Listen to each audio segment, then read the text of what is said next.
The suicide room. That's what they called room 733. As if I didn't have enough to worry about on my first day as a freshman.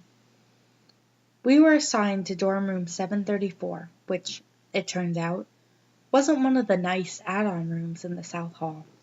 No, we found ourselves in the older wing of the building on the 7th floor. I wasn't too bummed out, though.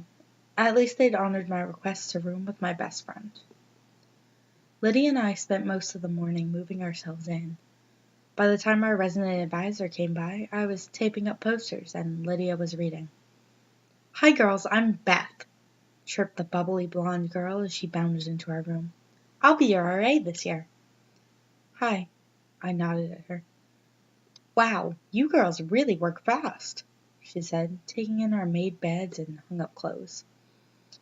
Beth picked up a drawing of Cthulhu that Lydia had done over the summer. She turned it sideways, studying it. "Is this the Kraken from Pirates of the Caribbean?" Lydia glared at her over the top of her book. "So anyway," the RA continued, "I know our hall isn't as new as the South Hall, but trust me, there's a lot of history here. This building is almost 60 years old." "Yeah, I can see that," I said, looking around. "The rooms are pretty small." "Well, people were smaller in the 50s, Beth shrugged. "Really?" Lydia said flatly. "Yep, really." Beth pursed her lips and just continued to stand there, while the room filled with awkward silence. "So," I said, "the corner room next to us, 733, is it? It looks a lot bigger than our room. Is anyone assigned to that room? Or could we maybe—" "Oh, you don't want that room," Beth interrupted. "There were a couple suicides in there. A hanging and a jumper, if I remember right. They're not assigning anyone to that room. Anyway, I'd just like to remind you that this is an all-girls floor and guys are not allowed up here after 11. Before we could reply to her, she clapped her hands and with a quick, "Well, nice to meet you," she skipped out of the room. Lydia dropped her book on the bed and stared out into the hall. "I hate her." "Did you hear that bomb she fucking dropped?" "I'm going to call her dumb shit Beth." "Lydia, seriously. Suicides?" "Oh, Becca, relax. Every college campus has a few suicides." "Yeah, but in the same room?" Lydia sighed. "Really? Who cares? It's not our room." "Yeah, I guess." I turned to study the little window in our room. Can you imagine climbing out of that tiny window and jumping? You'd be alive for at least 5 seconds before you hit the ground. "Oh, fuck, Becca, could you not?" Lydia glanced at the window and visibly shuddered. "You know I fucking hate heights, and just talking about that shit is raising my blood pressure." "We could always move into the suicide room," I teased her. "That one has a window on each wall." "Fuck you." Okay. But seriously, think about it. It would take a lot of commitment to squeeze out of that tiny window. "Yeah, well, remember, people were apparently smaller back then," Lydia mumbled as she pushed her bed farther away from the window. Since Lydia was an outgoing and friendly person, we made friends at lightning speed. There were a lot of parties in those first few weeks, at one of which Lydia inevitably met a guy. I'd known the girl since we were in diapers, so I fully anticipated her having a boyfriend by the end of September. His name was Mike, and he wasn't anything special. Just your standard frat pledge douche canoe. After about a month on campus, the novelty of college started wearing off. Lydia and I found our stride, and we spent more weekends studying than drinking. Midterms were coming up in a couple weeks, and I was determined to maintain a 4.0 GPA throughout my freshman year. One night, in early October, I was woken up by a loud, grinding sound. I sat up in bed and strained to hear it again. Lydia was also wide awake and listening. Slam! "What the fuck?" she mouthed to me. It wasn't unusual for there to be noise in the hallway, since other people came in at all hours of the night. But this sound had definitely come from next door. The corner room. Grind. Is that... Yeah, Lydia whispered. That's the window next door. At Lydia's insistence, we kept our window closed at all times. However, there was no mistaking the sound of the window in room 733 being opened and closed again at regular intervals. Slam! Who's in there? Lydia shrugged. Is someone fucking with us? Is this like initiation? Lydia raised her eyebrows at me. Initiation to what? I don't know. College? Maybe they're hazing the freshmen. Grind. It opened. Who is hazing freshmen? I shrugged. Slam. It shut. Becca, I love you, but that was fucking stupid. I threw a pillow at her. Well, whoever it is, go tell them to knock it the fuck off. Me? I'm not risking being thrown out a window. Grind. Well, I'm not doing it. I'm an art major. You're a political science major. You go lay down the law. Fuck that. Then call dumb shit Beth. Isn't this the kind of nonsense she would deal with? Slam. I'm not calling her. Don't put that evil on me. Fine, Lydia whispered loudly. Then we'll just have to ignore it. I have class at 7:30, I whispered. Grind. Then do something. Ugh. I got out of bed and stomped to the door, threw it open dramatically, and went down the hall to pound on the door to room 733, which simply said, supply room. People are trying to sleep. Please fucking stop, I said. And there was no answer. Slam. Dude. Seriously? I sighed. I stepped back from the door and immediately noticed the problem.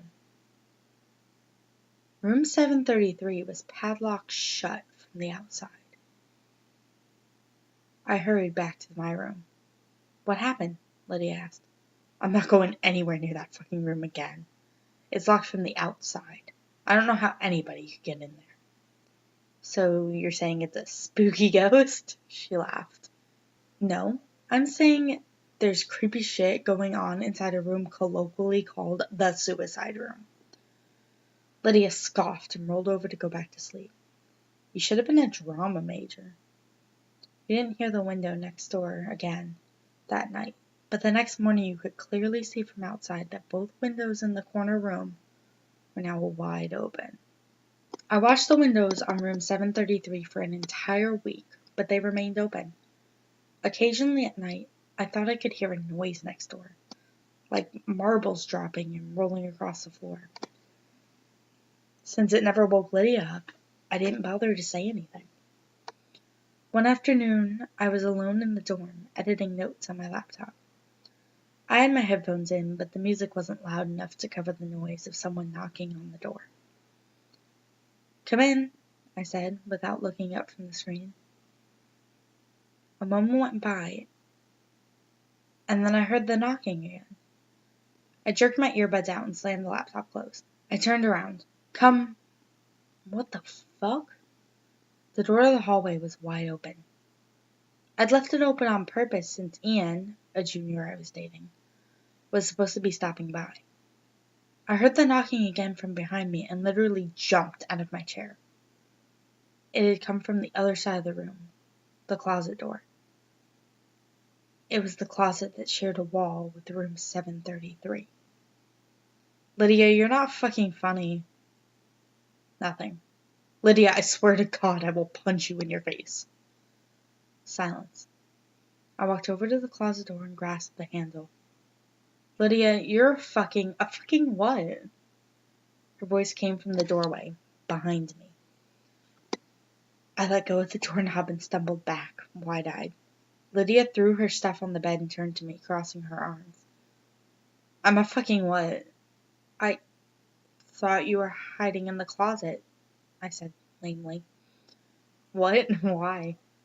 Because someone was knocking on the door. Jesus, Becca. Lydia rubbed her forehead and walked over to the closet, throwing open the door. There was nothing there but clothes and boxes. She made a swipe of her arm as if to say, what now? I swear. Becca, there's no one here. I know what I heard. We glared at each other until our little standoff was interrupted by the timely arrival of Ian. He immediately sensed the tension in the room. Hi, ladies. What's new? I gave my roommate a hostile look. There's strange shit going on in that room next door. But that's not new. Which room? 735? Or the empty one? The empty one, Lydia emphasized. 733. Yeah. I'm not surprised. That's the suicide room. Right. We heard about the deaths. I sat down on my bed. Yeah, it's pretty fucked up. 3 suicides all in one dorm room. 3? Lydia raised her eyebrow. We were told there were 2. Well, there were a couple people in the 70s, and then some guy about 10 years ago. He jumped out the window. Lydia and I both shuddered. Although she was much worse, we were both terrified of heights. A falling death was about the worst thing I could think of. I will admit 3 suicides in the same room is fucking disturbing, Lydia said in an apologetic tone. Yeah, I heard there's something in that room, Ian said. Like what? No one knows, but every year someone has a new theory. Usually right around Halloween, something gets published in the campus paper. Whatever's in there, though, it ain't friendly. So has anyone ever killed themselves in the neighboring rooms, like this one? Nah, just 733. Honestly, I was surprised when I heard they were opening the North Hall this year. They told us we were the biggest incoming freshman class in 20 years, I said absent-mindedly. Yeah, I heard that too. You know, you could request a room change. Ian sat down on the bed next to me and I leaned against his shoulder. Yeah, but they wouldn't keep us together, Lydia cut in. Becca and I have been best friends for 15 years. We can't room with other people. So, should we just keep living here, next to Satan? I glanced at the closet door again. Lydia shrugged. At least we'll have some stories to tell after graduation. These aren't the kind of stories I want to tell. A few days later, Lydia began to believe my closet story. I woke up in the middle of the night to the sound of someone whispering. I looked over at Lydia, who was already staring at me with wide eyes. She slowly brought a finger to her lips. I listened intently, trying to hear what the voice was saying and where it was coming from, but I couldn't understand even one word. I got out of bed and tiptoed over to Lydia's. The whispering was definitely louder over there. But then she shared a wall with room 733. I listened harder. Never taken mouths of fools. What the hell? Lydia leaned over and put her ear up to the wall. The whisper suddenly stopped and I leaned closer. Suddenly there was a loud bang from the other side. Lydia immediately recoiled and clutched her ear in pain. Someone was in there. Suddenly more angry than scared, I again threw open our door and stomped over to the supposedly empty supply room. I banged on the door loudly, not caring who else I woke at this point. Are you fucking kidding me? I yelled at the door. This shit isn't funny anymore. Come out of that fucking room, you asshole. Silence. And then the doorknob started to turn. I don't know what I'd expected to happen, but it wasn't that. I backed up so far from the door that I ran to the opposite wall. When the handle had turned all the way down, something started to push from the other side. The door groaned loudly, but the locks held.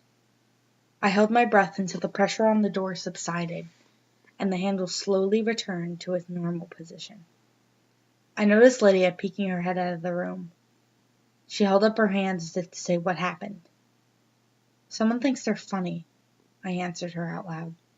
She shook her head and disappeared back into our room.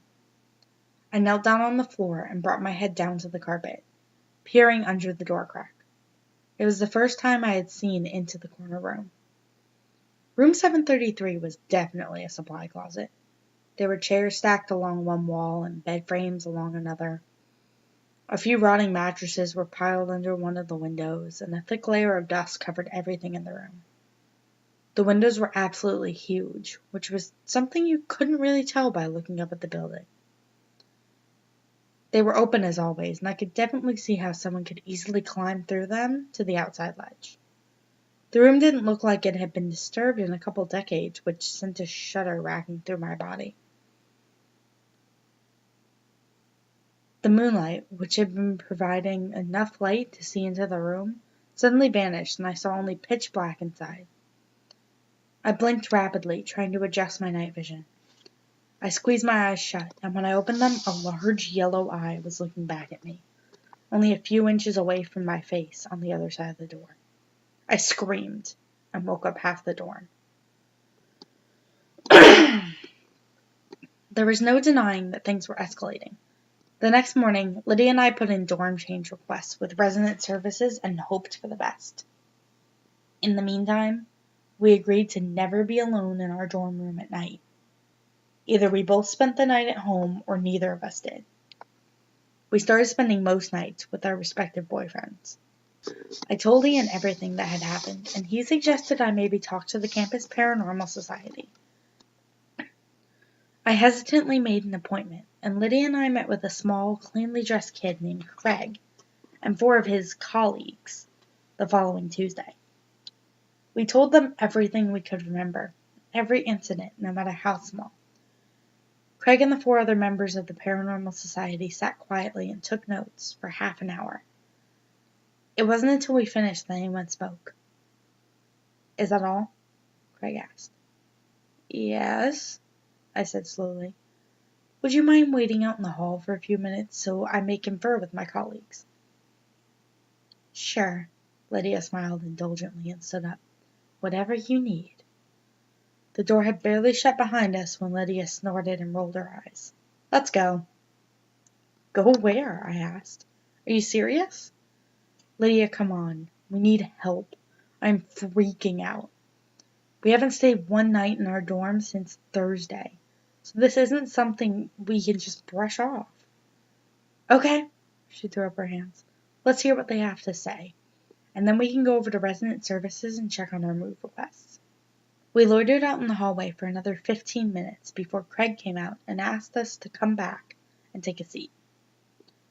With all the pomp and circumstance of a meeting of Parliament, Craig cleared his throat and made his diagnosis. "What you're dealing with, ladies, is a very angry ghost." "Is that your professional opinion, Craig?" Lydia said. I shot her a look. Yes," he stuttered. "A vengeful spirit." "A spirit?" I asked. I very much doubted that's what we were dealing with. "Yes," answered one of the not Craigs. "That's ghost to the layperson." "Jesus Christ," Lydia groaned and rubbed her temples. Mistaking Lydia's frustration with despair, Craig rushed right into his speech. "Don't be afraid, ladies. We're going to take care of you. It's true that spirits can be quite a headache if you don't know how to exorcise them, which is why it's good you came to us. Suicides almost always result in angry ghosts. They need revenge." "Revenge on whom?" I asked. "On other students. Perhaps this particular spirit was bullied into taking his own life, and now seeks to torment others." Listen, we can take care of this for you right away. All we ask is a small donation to the society," Craig continued. We honestly didn't realize that room was having this much activity. "It's really very exciting."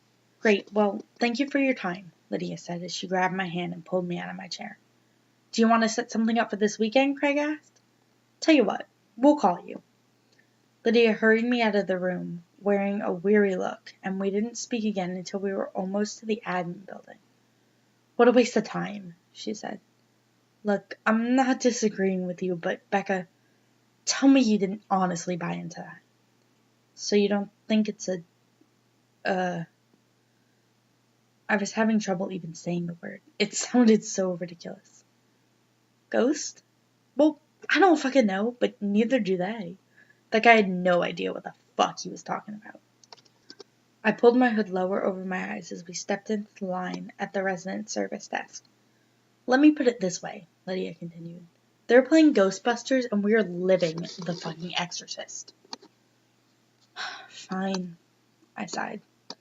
"Then what do you want to do? Just keep sleeping at Mike and Ian's until we get reassigned?" "I just want this to end." Lydia crossed her arms and stared straight ahead. We all wanted this to end. Even if living next to that fucking room wasn't scary, it sure as hell was distracting. Alright, well, I mean, we're probably safe during daylight hours, so as long as we don't spend nights there, we should be okay. Our room is only ghost adjacent after all. And our new assignments will come through soon. I checked my watch. Fuck, it's almost 2. Shit, really? I gotta go. Mike got accepted to Sigma Chi, and he's getting initiated today. Oh yeah, I forgot he rushed. The girl at the desk waved us forward. I hadn't even realized we'd reached the front of the line. Let me know what they say, Lydia said as she ran out the door. The girl at the desk eyed me suspiciously as I approached. Hi, you're the girl trying to move out of 734 in Riley, aren't you? She caught me off guard. Yeah, one of them. How'd you know? Sorry, I overheard you. I also saw your file across my desk a few days ago, and I gotta ask, why are you looking to transfer rooms exactly? I was tired. I was beaten down. I didn't have the energy to think of a lie. Because shit is going on in the empty room next door, and it's really freaking us out. Noises, whispers, knocking. The other night I saw someone. You saw someone? Yeah. In room 733. Yeah, I looked under the door. There was definitely someone in there. The girl narrowed her eyes at me for a moment and then nodded for no particular reason. Well, your rooms aren't ready yet, but I've pushed them through as priority. For right now, you're stuck, though. There just isn't anywhere else to put you. I sighed. I figured as much. I'm Alice, she continued, and look, I've actually done a lot of research on the Riley suicides, and I think I can help you. Or at the very least, offer some insight. Really? I asked, hesitantly. Absolutely. I'm in Taylor Hall, room 310. I'll be back by my dorm by 4 today. Thanks. We just came from the Paranormal Society on campus. Ugh, say no more. Alice rolled her eyes. Yeah, so I'll definitely see you at 4. Great, Alice said, and smiled. I was early to Taylor, but then so was she. I told our story for the second time that day, and Alice wasn't afraid to interrupt with questions, though her queries didn't betray her thoughts. When I finished, she leaned back in her chair and sighed deeply. I can't believe it, she shook her head. I'd always heard rumors, but I honestly doubted any of it was true. I can assure you, everything I've told you is absolutely true. And how is it now, when you're there? We aren't ever there at night, but during the day we've heard scratching on the wall, really quiet whispering, and sometimes we still hear the window opening and closing, in broad fucking daylight. However, every time I look up from the street, the windows to 733 are open. Alice nodded. Well, for the record, I don't think you're in any danger. As much as it sucks, you guys are simply a casualty. You just need to stay out of room 733. I snorted. Are you kidding? I would never go in there. I believe that you believe that. But this thing, whatever it is, it's tricky, manipulative, a liar. And it's smarter than you. I'll try not to be offended by that. You shouldn't be. What do you think it is? Something very old and very evil. I regarded her skeptically and then let my eyes wander around the room. I hadn't really noticed the decor before, but to say Alice had an interest in the occult was an understatement. I can't see any situation where I would be compelled to enter that room. I know. But you have to be prepared that there may come a time when you have to make a decision about entering that room. Because what you're dealing with, it's already killed 5 people. 5? I thought it was 3. Yeah, well, not everyone is inclined to do the level of research that I do. Let's see. There was Ellen Burnham in 1961. She jumped out the window. She was the very first. Then Tad Collinsworth in 1968. He jumped too. Marissa Gregg in 1975. She hung herself. Erin Murphy in 1979. She jumped. And then Eric Dustin in 1992. He hung himself. 5 suicides. How could the university still let people live in there? They don't, apparently, which is why it's a supply room. And back then, well, every few years, once everyone who would remember had graduated, the room would be reassigned. This was before the internet, and the incoming freshmen were clueless. But after the last one, Eric Dustin, they closed the entire north hall of the 7th floor and built more rooms into the south hall. So what does it want? Alice shrugged. Chaos? Death? Souls? Who knows? No one even knows what it is. Okay, so what do we know? We know it's somehow bound to that room, although it seems to have minimal influence just outside of it. We know that everyone who ever died was alone at the time. And we know that it's a trickster. That's what we know. It wasn't enough. Why do you think they do it? I asked quietly. The victims? I nodded. All I know is what's rumored to be the evidence files. All the suicides were found with pictures or writings that were considered unspeakable at the time. They contain horrible, evil things that would make you physically sick to read or see, they say. And these people, they drew them, they wrote that stuff? Yep. Whatever it is in that room drove them mad. It's fucking terrifying. Have you guys considered getting somebody to bless the room? Jesus. Well, you have a hard time getting him, but perhaps some other sort of holy person. No, I mean, Jesus, you're talking about an exorcism. Alice shrugged. Maybe. The rumor in the 70s was that this all started with a Ouija board game gone wrong in 1961. Really? This shit's made by Hasbro. Not in the 60s, it wasn't. Anyway, it's just a rumor. The only people on campus who would know is Tom Moen in admin. I've tried to talk to him before, but he refuses to see me. Did he go here in 1961? Yes, and he was staying in Riley. We need to talk to him. I need to know what the fuck is happening, or I won't be able to live the rest of my life as a well-adjusted person. I suppose we can try to chase him down on campus. Can we talk to him tomorrow? We can try. Mr. Moen wouldn't see us that day or the next. We tried to catch him on his lunch hour and then again while he was leaving work, but he got around us every time. It was soon clear that the old man was actively avoiding us. Lydia and I had seen little of each other since we had continued to sleep in other dorms. I went back to our room twice a day, once in the morning and once in the afternoon. Usually the other room was silent, but that didn't make me feel better. I could always sense something on the other side of the wall, somehow watching me. It felt like the calm before the storm. The Thursday before Halloween, I came back to the dorm to shower in the evening, much later than usual. I'd seen Lydia that afternoon, and she'd informed me that she had enough clothes stored at Mike's to last until graduation, so I knew I'd be there alone. I showered down the hall in the safety of the bathrooms, and then walked back to my room to change. I was supposed to meet Ian in half an hour and head out to a party, and I wanted to get out of here as quickly as possible.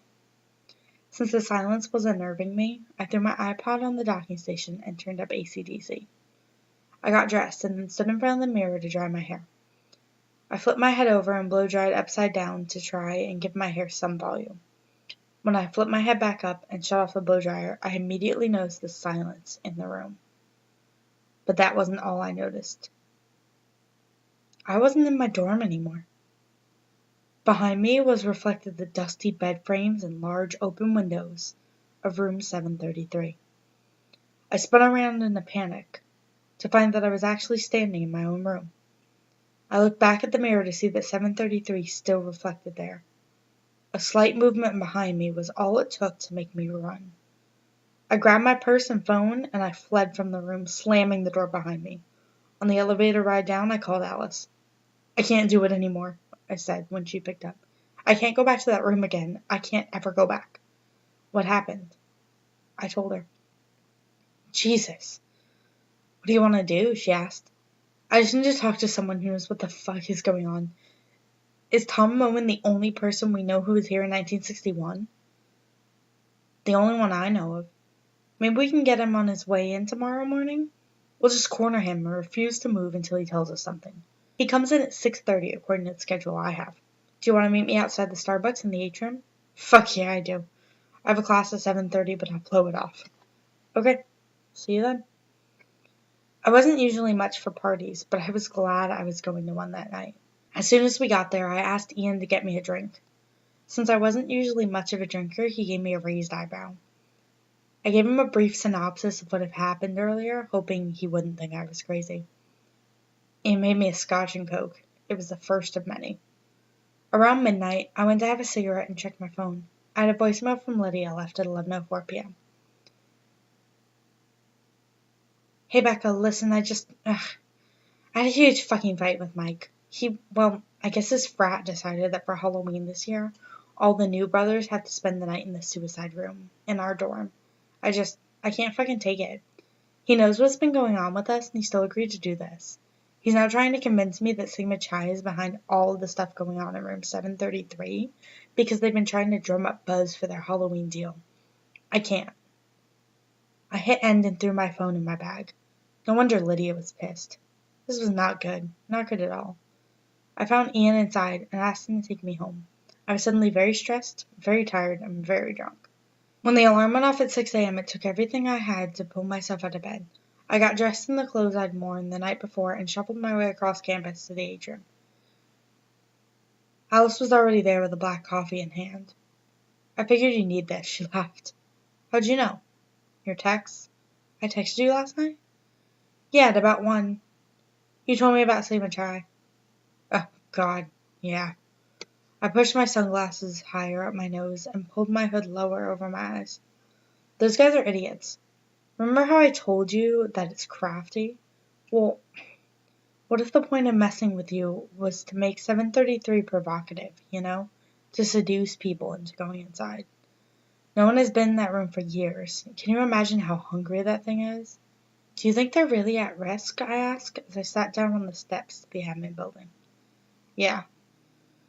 In fact, the only thing they have going for them is that all those suicide victims were alone at the time of their deaths. So it'll be less powerful with all of them there? Theoretically. We would know a lot more if we knew what it was. And we can't know what it is without knowing how it got here. And that's why we need Moen. What time is he supposed to get here? Actually, 20 minutes ago, Alice said grimly. It was another half an hour before we resigned ourselves to the fact that Mr. Moen had snuck around us as usual. We went to the front office, hoping to beg again for an appointment with him anyway. The woman at the admin desk regarded us coldly. Tom isn't coming in today. Or any other day for that matter. He quit yesterday. Looks like you won't be harassing him anymore. We weren't harassing him, I said. We just desperately needed to talk to him. We still do, added Alice.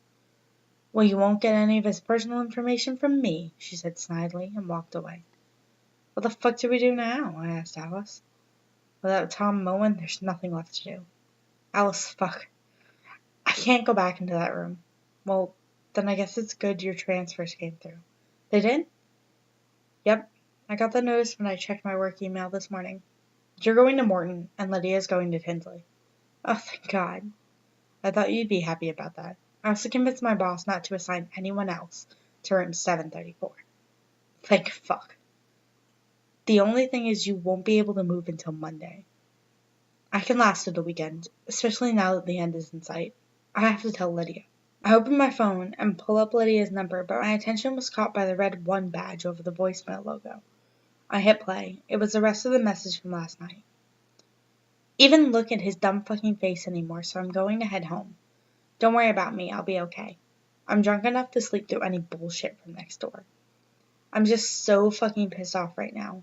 I would honestly rather deal with dumb shit Beth than Michael. My parents must be siblings because I'm that fucking retarded Benson. Let's hang out tomorrow. Love you. The message ended. God damn it.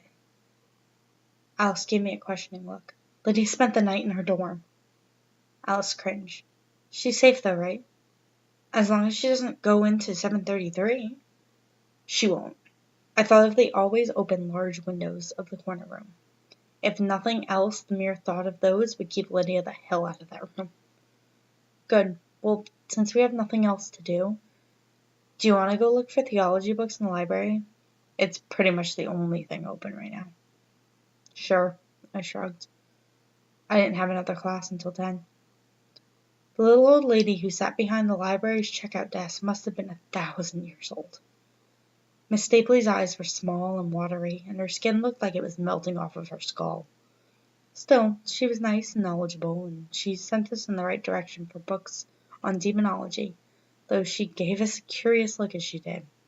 There wasn't much. We read everything we could, but it either wasn't relevant or wasn't in English.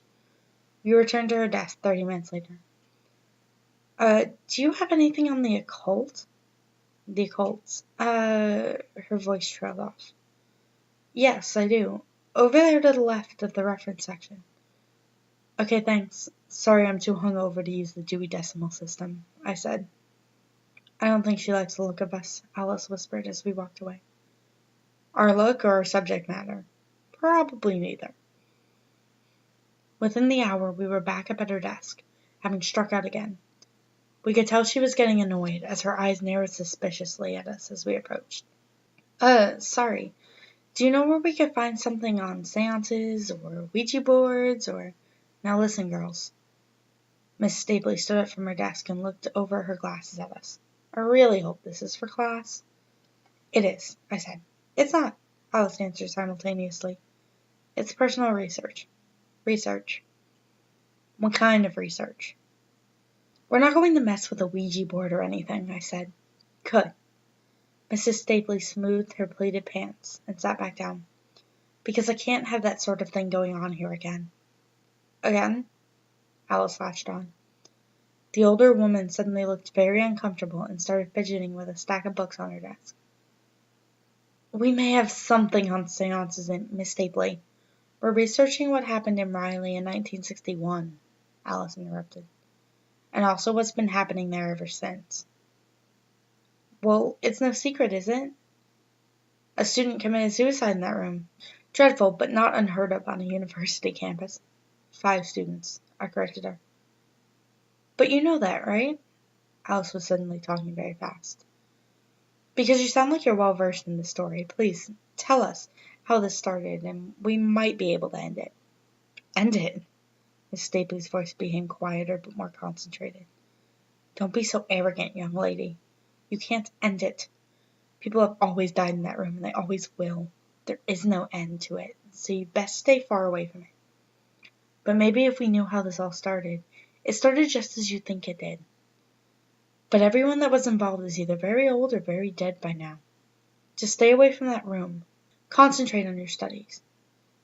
I leaned over her desk. Well, I'd love to, but they assigned my friend and me to the room next door. Maybe you can forget about all the suicides, but we can't. It won't fucking let us. Young lady, I never forget. Miss Stapley's voice was even quieter now. My friend Ellen was the very first to be killed in that room. She was my best friend, and not a night goes by that I don't imagine her wiggling out of that tiny window, standing upon the cold ledge in her bare feet, and jumping off the 7th floor of that building. Alice sighed. I'm really sorry. I didn't know. Yes, well, these are old wounds, my dear.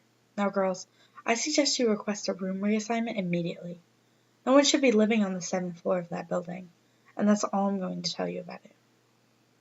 Alice sighed, but resigned herself to a nod. We wouldn't learn anything more here. Still, it was quite a breakthrough. At least we had some information now. Alice walked away, and I made to follow her, but my feet wouldn't move.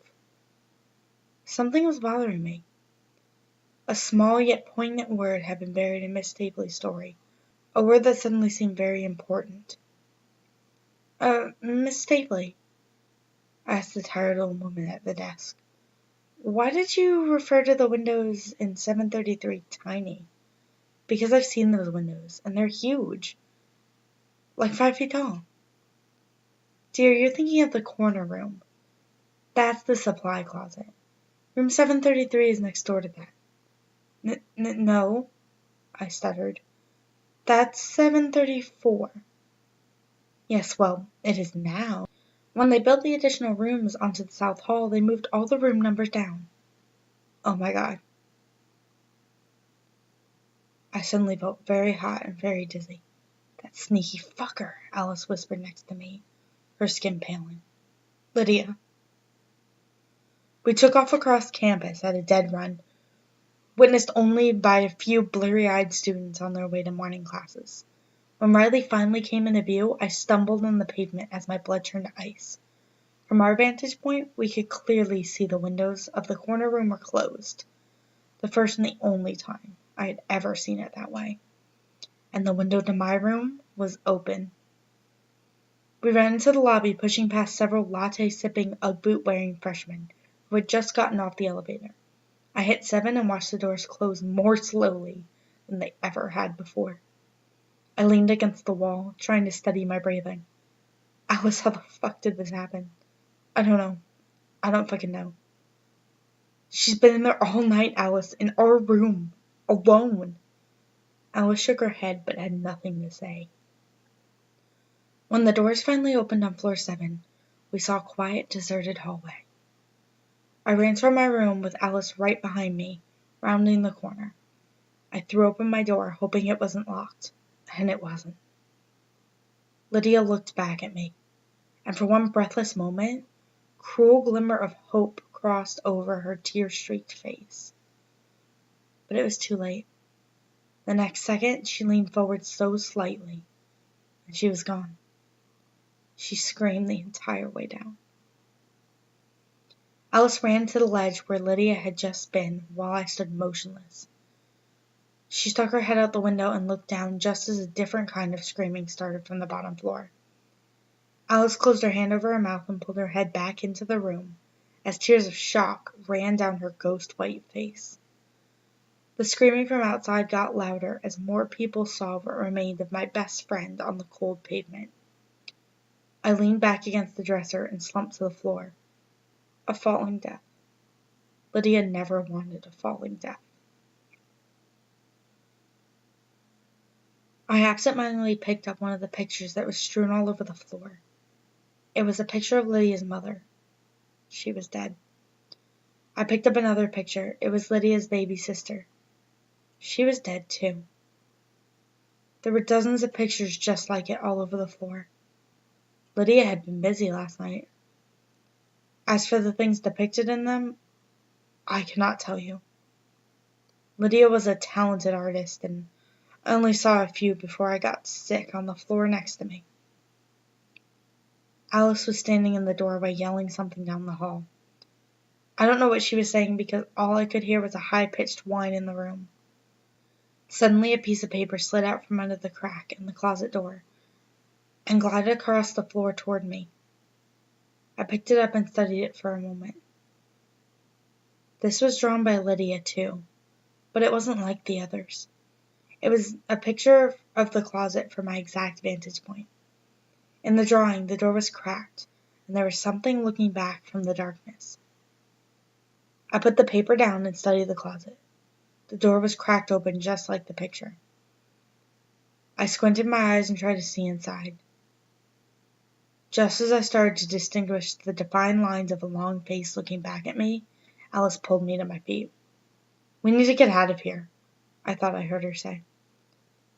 I never went back into that room. My parents moved my things and I spent the rest of the semester in an apartment off campus.